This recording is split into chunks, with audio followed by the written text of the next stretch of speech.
তো আজকে কিন্তু ডিসেম্বরের 3 তারিখ, দেখতে দেখতে কিন্তু আমার জীবন থেকে চলে গেল আরো একটা বছর।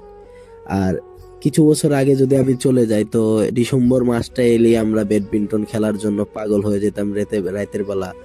আর সকালের দিকে স্কুলে না যাওয়ার জন্য কত না ঝগড়া, কত না নানা বাহানা, আর কত না কত ধরনের কি করছি স্কুলে না যাওয়ার লাইগা। আর এখন ওই স্কুলে মনটা চাই যাইতে, তাও পারি না ভাই যাইতে, কি কমু। আর শীতের দিনটা আইলে এই ছুটি পাইতাম কিছুদিন পর, ছুটিতে কত জায়গায় ঘুরতে যাবো, কই যাবো, কি করবো, মানে মাথার ভিতরে আইতো না কি করা যায় ছুটিগুলা।